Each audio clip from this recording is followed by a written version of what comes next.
Sorry about that. Good. Call to order. Board of Zoning Appeals for October 23rd, 2023. First item on the agenda is the approval of minutes from October 9th.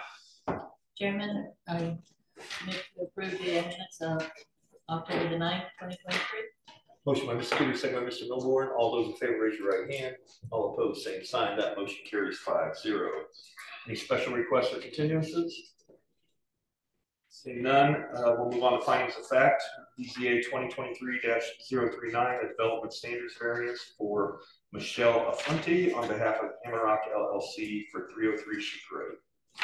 Chairman, in consideration of statutory criteria, move that we adopt the written findings of fact as presented, incorporating the evidence submitted into the record as our final decision and final action for variance petition number BZA 2023-039. Motion by Mr. Peters, second by Mr. Mole. All those in favor, raise your right hand. All opposed, same sign. That motion carries 5-0. Next up, we have no old business. Old business from the floor. Seeing none, we'll move on to new business. We have BZA 2023-042 development standards variance for 1180 Emerald Lakes Drive.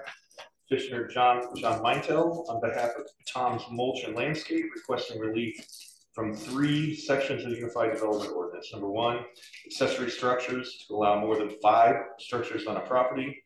Number 2, to allow an accessory structure over 300 square feet and not to have a 36-inch mortared masonry wainscot. And number 3, to allow an accessory structure to be located in a front yard. All those wishing to present, please stand and be sworn in by our secretary. You stand and be sworn in. Sorry. And then you'll approach the podium afterwards and we'll go through. Do you swear on Penalty's perjury? Testimony that it's true to the best of your knowledge. All right, you can approach the podium, make sure the microphone is on. I think so, good. And tell us why you're here. Oh, sorry. Before you tell us why you're here, I'll skip 2 things. 1, is everything in order? Everything is in order and in our file. Drew? I move to admit a certified copy of the Unified Development. And then name and address for the record. Sorry. The name of the property. Your name and address for the record. I'm Laura Taylor. And your address? Is 543 Spinnaker Bay, Greenwood, Indiana. Okay. Just need to get that on record. There should be a sheet there for you to fill that out, if you would.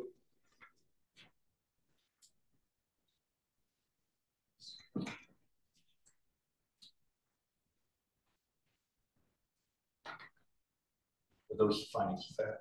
Or so the statements of reasons? Yeah. Sorry. Okay. I've got everything backwards today. All right. And what was the last name again? I'm sorry, it was Laura? Taylor. Miss Taylor.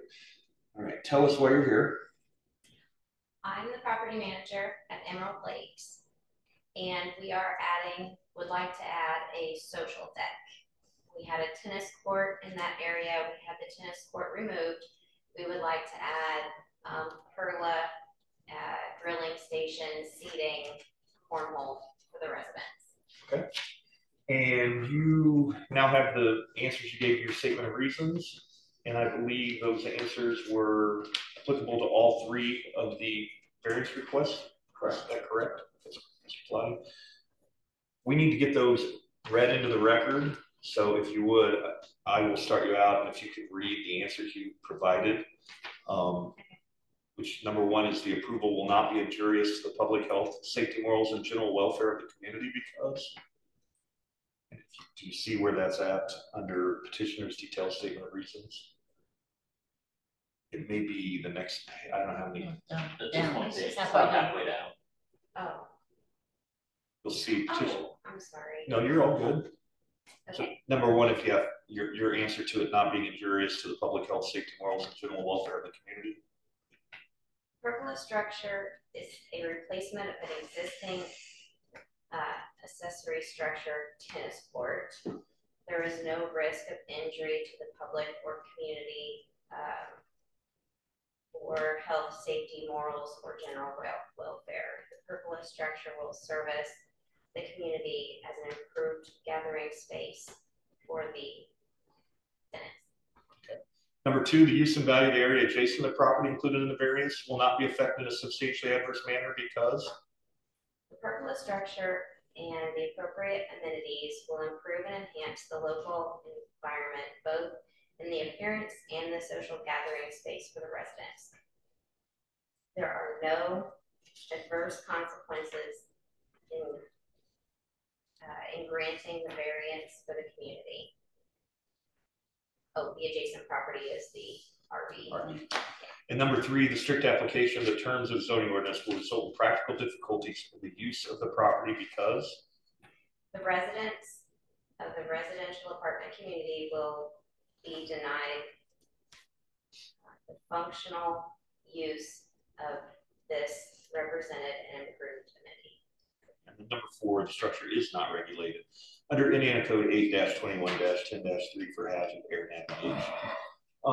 Anything else you'd like to add as to what you're doing here before I ask staff for their input?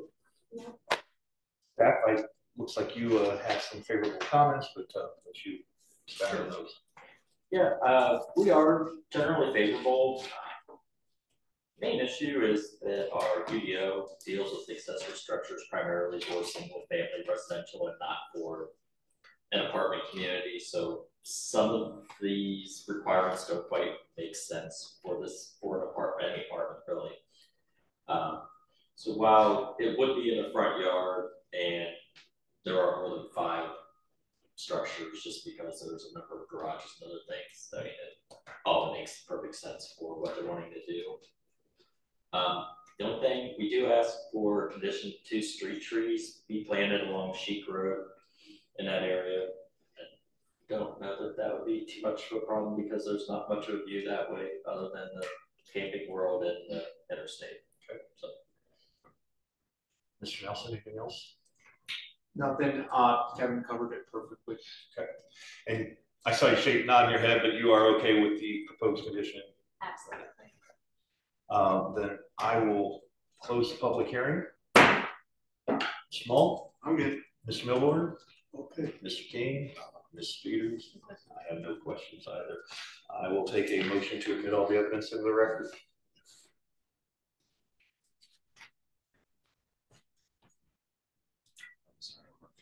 Mr. Chairman, I move that we admit all the evidence presented regarding this matter, including notices, receipts, maps, photographs, written documents, petitioner's application and attachments, petitioner's detailed statement of reasons, staff report prepared by the planning department, certified copies of the UDO and comprehensive plan, testimony of the petitioner, city planning staff, and the administrators, and all the exhibits presented, be they oral written, for consideration by the board in regard to the position, and to include the testimony of those present.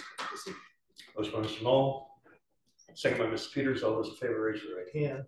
All opposed, same sign. That motion carries 5-0. I will take a motion on the docket. Request number 1 for more than 5 accessory structures on a property. Mr. Chairman, I move that we approve this request with the condition 2 street trees shall be planted along Sheik Road. Second. So motion by Mr. King with the one condition on staff report, and then I'm second by Mr. Mull. All those in favor, raise your right hand. All opposed, same sign. That motion carries 5-0. Take a request for number 2, which is allow an accessory structure over 300 square feet and to not have a 366-inch mortar masonry wainscot. 36 inch. 36 inches. Thank you. Not have a 36-inch mortar masonry wainscot. Please correct that on your ballot. 36 inches. It's a big wainscot. That's a big one. Bigger than that. Better safe than sorry, but I move that we approve it with the condition that having 2 street trees. Motion by Mr. Mull to approve with the same condition. Second by Mr. King. All those in favor, raise your right hand. All opposed, same sign. That motion carries 5-0.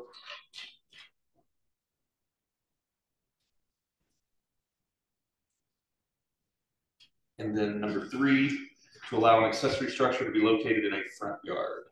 I move that we approve the request with the previously stated condition.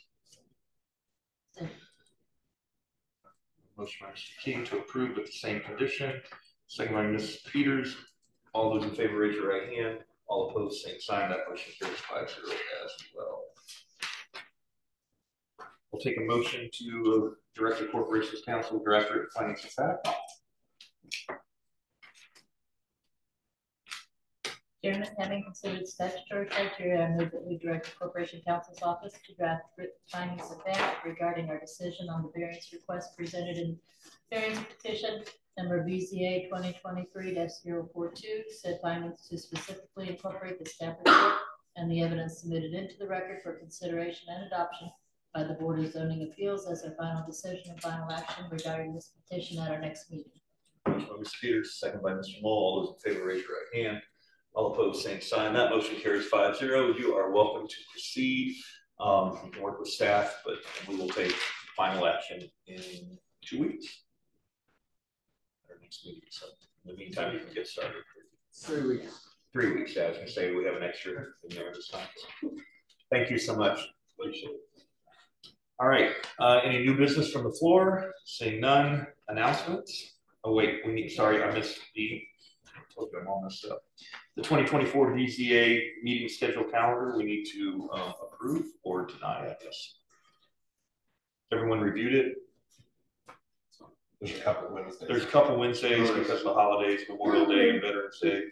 Just a little update on the changes here. Really the biggest change was with annexations, which BZA does not approve, but those we've taken off the schedule and we're having them reach out directly to staff based on, you have to kind of thread the needle between the state and the local requirements. So it's just too complicated to put it on there. But other than that, it's pretty much the same schedule that you had this year. Take a motion to approve as submitted by Mr. Moll, second by Mr. King. All those in favor, raise your right hand. All opposed, same sign. That motion carries 5-0. Training. Yes, and then just before I head up there for training, next year we're going to try and do 2 trainings a year. So I'm kind of putting the ball in your court. Would you like those to be special, separate meetings, or would you like those to be incorporated into meetings where the agenda is a little bit lighter, like tonight? I don't really have a preference there either. I don't necessarily have a preference. I think if we can do it on the lighter meeting nights, that works well, but we haven't had a ton of these lighter meeting nights. So yeah. Maybe a backup question, or just for you guys to email me sometime this week with what date would work best, or what day of the week would work best if we were to have a special meeting. So if you're always busy on Thursdays and Fridays, maybe let me know those days don't work out great. And then if I'm not able to find a light meeting, I can try for a special meeting. Would Wednesdays work, since that's when the special holiday meetings end up happening anyway? Yeah, that'd probably be fun. So for everybody, Wednesdays are definitely good for me, typically. So That'll be we'll use that as a backup. That'll be our backup, and I think I've got to head up to the podium. I also have a question. December 11th, I will not be able to make it to that BZA meeting. Meetings. Okay. Oh, just okay. Just I didn't know if there was a question with that. Oh no, I hopefully it's not a Yeah. very packed agenda. But I think I'll let you know. All right. I'll go up there. Any announcements? Oh, he's gotta go to the podium. Should have to state his name for the record. I was going to click the PowerPoint. My camera's not on, so I'm going. You can if you want. I don't necessarily want it. No, you can turn it on.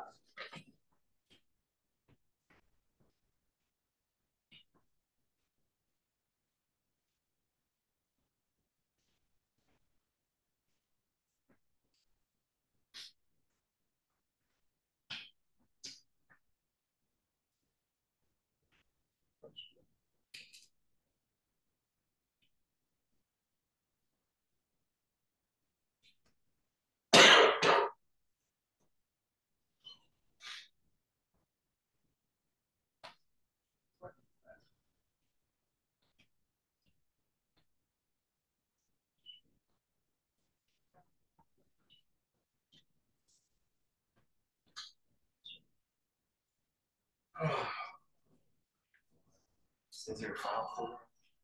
Sorry. It's a big thing. Basically runs 5 Smoky Road, Tally Creek up. It's huge. There's no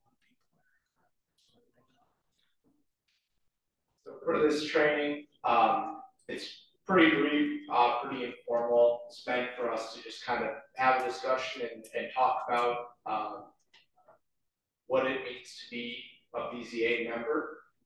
So as soon as we get this up, I'll start off. It's just a couple slides. And Drew and Kevin are also here. They can chime in at any time if they have anything they feel like adding.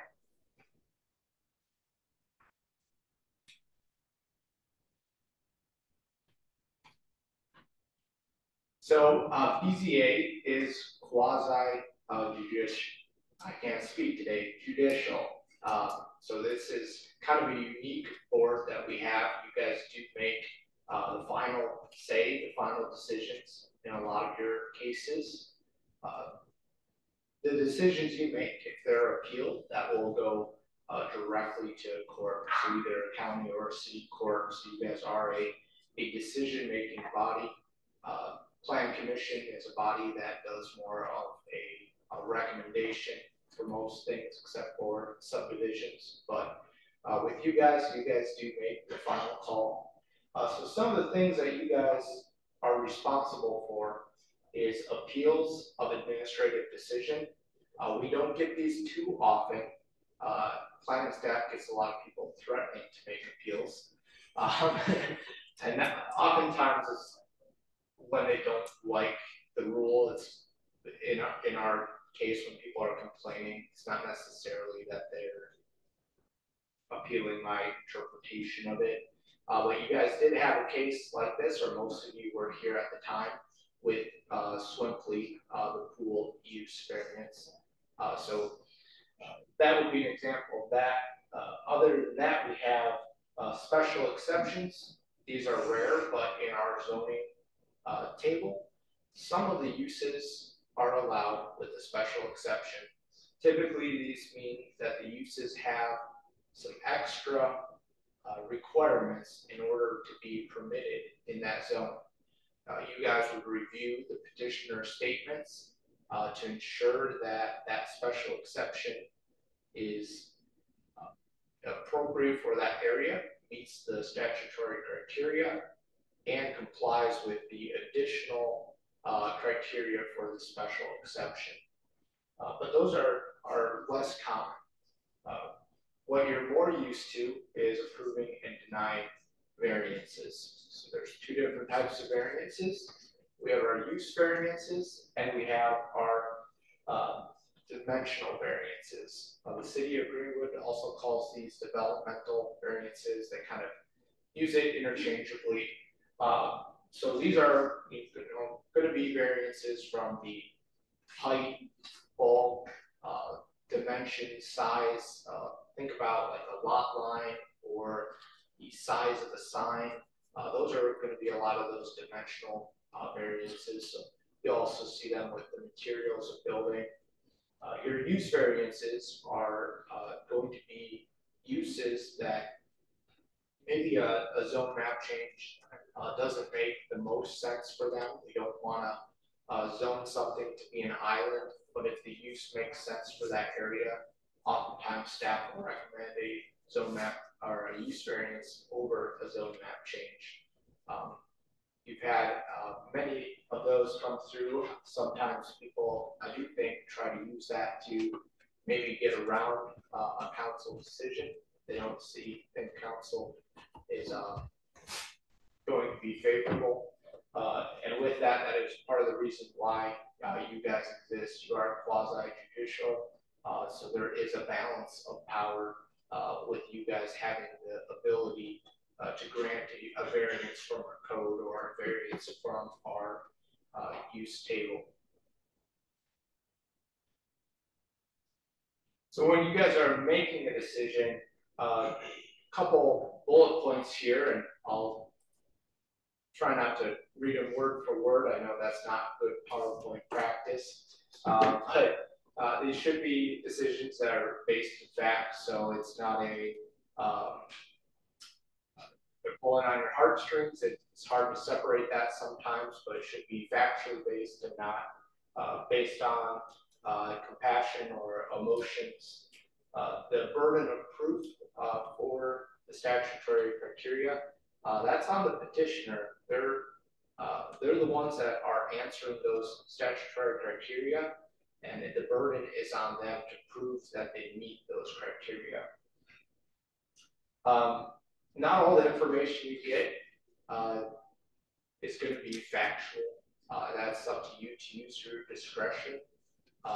You may hear emotional statements, you may hear embellishments. This is where your expertise and your ability to use your discretion comes into play.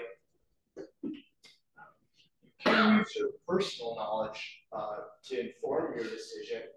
Now, when you do this, you should be stating to the group for the record, what your knowledge base is and how that applies to the case. So if some of you have an expertise in an area, that's encouraged and welcome to be shared, but just make sure you're sharing that with the whole group. And then lastly, the testimony and the evidence, looking at all that and making a decision that lies with you guys. So staff will have their recommendation, remonstrators will have their input, people in support will vouch for it, but looking at all this evidence and all the testimony, that's your job. Making a motion. So next up, after you've looked at all the evidence and the testimony, it's your job to make a motion. If the statutory criteria, if you believe it's all been met, they've checked all those boxes off. For different petitions, there's different criteria. If you believe that criteria has been met, you must approve the petition. These are a majority vote. We are familiar with that when we had 4 members. It became a little difficult to get things through if it was a split vote. So it's great to have 5 of you. It's pretty hard to tie when 5 members are here. 3 options to these: you can approve, deny, and actually that is a typo. No recommendation would be for Planning Commission. So you can approve or deny the petitions. And you may add conditions to these motions. And sometimes staff has recommended conditions, but you guys can also recommend conditions if you feel it's appropriate. If there is something that would address your concerns, that is something that you can do to these variances. We've had some of them come up from the fly through discussion, but this next page will talk a little bit more about making that motion. Okay, can I say one thing about conditions? Yes. Conditions are good. Just bear in mind they need to be reasonable and related to the case. Not saying anyone here would do, but I've had cases before where someone will approve a variance and then condition it to the point where it's completely useless.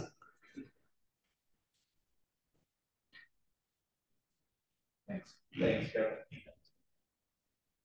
So right here we have a little quiz for you, a pop quiz. Quiz is which motion would be the best. I move to deny the variance. I move to deny the variance because I don't trust the applicant.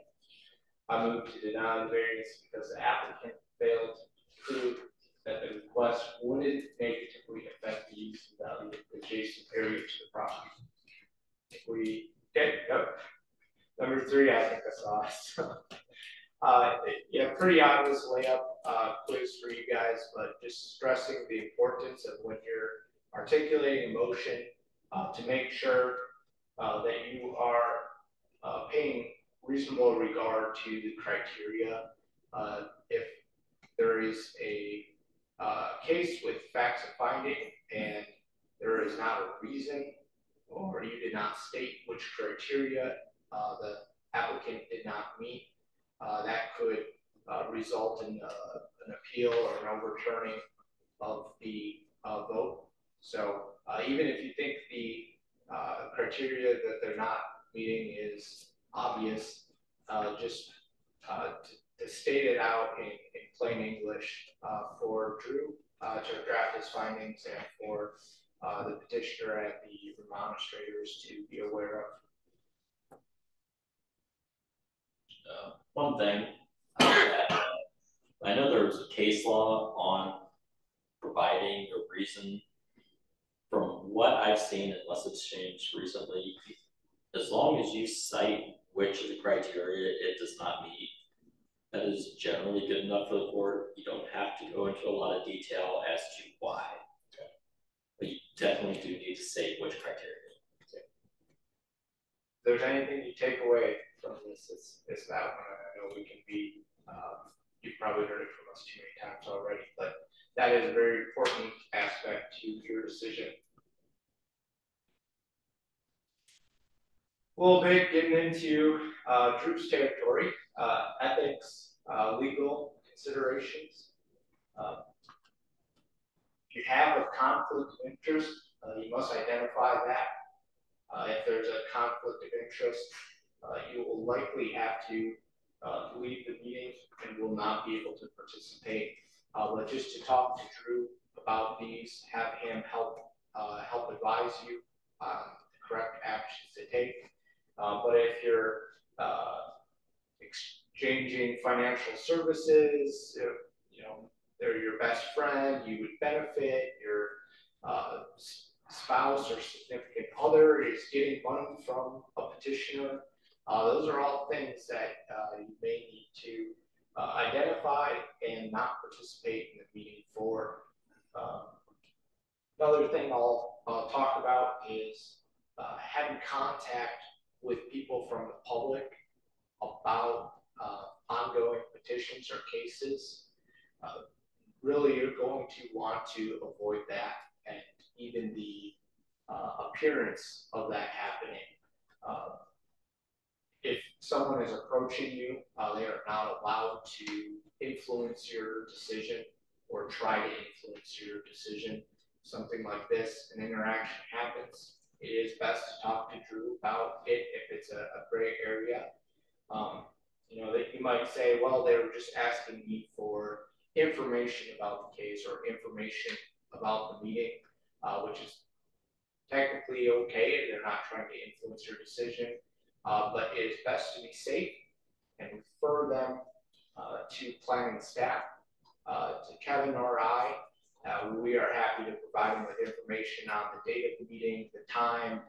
We can send them the staff report. We can connect them with the petitioner, provide them with the accurate meeting information that they need. Really, where these discussions need to be happening about the cases are at the public meetings. Can't go out to coffee with another member and talk about an upcoming case. That has to be done at the public meeting. Drew or Kevin, anything to add there?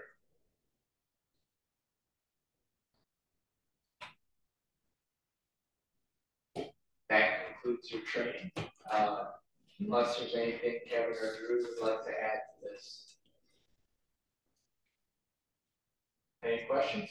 Can I ask one question? Yes. I don't know if you can say this or not, but did the racetrack appeal our decision? Nothing's been filed with staff. Yeah, I don't know. I was just curious if whatever came of that. No, then for appeals, I believe it's 31 days. 30 days. 30 days. So that we would just pass that. Yeah, okay. I was gonna ask before, so. Yep. Yeah. And it's not from when you sign the findings of fact, it's 30 days when you make your decision. I'll just narrow that up a little bit. No questions. We probably do need to be a little better about when we do denials. I think typically it's just deny, we don't necessarily. But like racetrack, we did outright, we Yeah. moved to deny. So should we?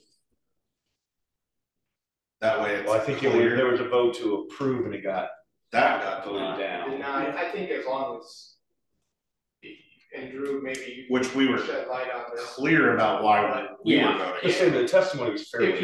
If you're discussing and have testimony and state why, you know, if you each, two of you say your reason why you're not gonna support it, and then two Okay. people don't vote, or three people, I should say, don't vote to approve it, Drew would be able to infer that your why. testimony was your reason. But if you do make the motion to deny it, just to make it crystal clear, it is good to state it. Because we have done a much better job of discussing the reasons why during board questioning or open discussion with the board, but not so much specific to the request itself. So that, okay, that's good to know. Just some closing. I What? and this hasn't come up. This came up when I was on BCA, before his time. Another thing when you're talking about conditions, it doesn't come up much is on signage. You can put conditions on signage, but you can't put conditions on the content of the signage. It has to be content neutral, so you can't say, like, if it's a jeweler, you can't, like, there's no more than like advertising 3 different sales at one time or stuff like that. Oh, like the Reese Nichols when we had that. Yeah, so stuff like that. I mean, it's a, like, usually it's a size thing, but you can't Tell them what they can and can't. what they buy. can and can't post. Yeah. You could do like a lit up one, you could say it can't be on during. Yeah, because that's a light pollution, right? So that's not a content What is sign. That's displayed? how it's displayed. Couple of things, just in closing, when you get your staff reports or hear about the cases from staff, you're more than welcome to go out, do site visits, look at the property. If two of you arrive at the site at the same time, just don't talk to each other.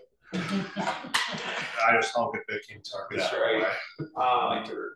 And then we do have our rules of procedures posted online. That's somewhat new. They used to not be online, but if you go to boards and commission and board of zoning appeals, you'll find the rules of procedure there.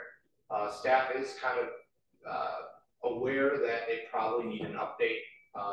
There's some pretty, there's some things that have maybe not been changed in a while that we could probably relook at.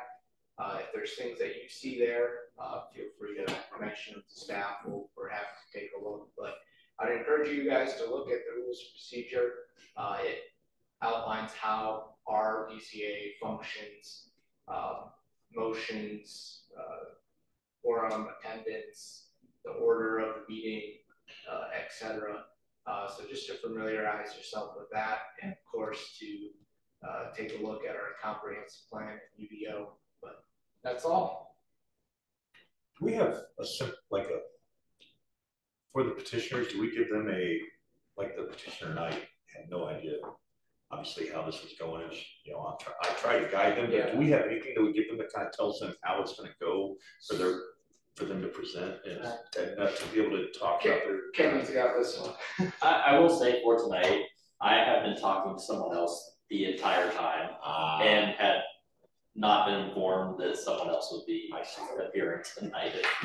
I should say, because I rarely remember someone coming up and being like completely lost of how the procedure would be. Generally, I try to, when I'm in our communications, let them know that at the meeting, you will need to have these 3 questions. Okay, that's good. Good. That's all.